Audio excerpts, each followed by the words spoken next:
Akiingira thikũ ya kerĩ icera-inĩ rĩa kũhingũra ũthii wa na mbere gĩcigo-inĩ gĩa ithũĩro rĩa bũrũri, President Ruto onekete kwerekeria mĩguĩ ya ũteti kũrĩ ũrĩa warĩ mũnini wake Rigathĩ wa Gachagua, akiuga ũteti wa ukabila na shares rĩu nĩ mũhĩtũke nĩ mahinda. Wale jamaa wa ukabila wanajaribu kutuambia hawa wako na shares kidogo, hawa wako na shares mingi, hawa hawana shares, sijui hawa hawana hii. Mimi nimesema na tulikubaliana na baba Raila Amolo Odinga ya kwamba siasa ya shares na ukabila na chuki na ubaguzi na hiyo mambo ya hasira tutafutilia mbali. Kenya ni moja, wa Kenya ni wamoja. Ruto augĩte kĩmwe gĩa itũmi nyingĩ iria ciatũmire manyitane na ũrĩa warĩ Prime Minister Raila Odinga nĩ kũnyitithania bũrũri hatarĩ na mũthingi wa wĩingĩ wa andũ. Mimi na mheshimiwa Raila Amolo Odinga, Mungu amweke roho yake mahali pema peponi. Huyo mzee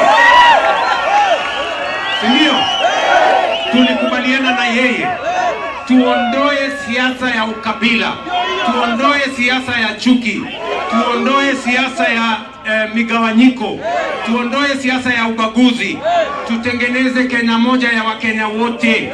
Akiumario nĩ mũnene wa maminista Musalia Mudavadi na spika wa bunge ya bũrũri Moses Wetangula mahũrĩire thirikari ndebe magĩtũgĩria President Ruto kũnyitana na Raila Odinga, makiuga matunda ma ngwatanĩro ĩno nĩ marehete umithio makĩria gĩcigo-inĩ gĩkĩ kuna mĩbango ya ũthii wa na mbere nĩ yanjĩrĩirie. Mimi nataka niwaulize, mtu akikuambia utoke kwa meli kubwa uende kwa kale kadogo, utashuka? Utashuka? Sasa meli kubwa ni gani?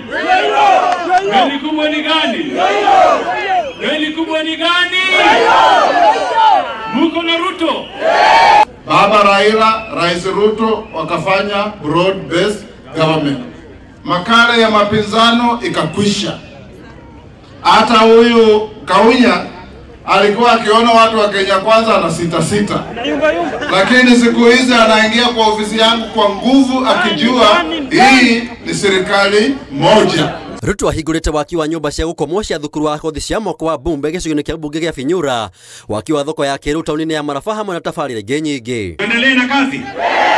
Mnasema tuendelee na kazi. Hii soko tujenge tumalize. Masoko ile ngone yote tujenge tumalize. Tuwaunganishie stima. Tujenge barabara. Tujenge ma hostel. Tuinue uchumi. Wangapo wanasema tuendelee na kazi jameni.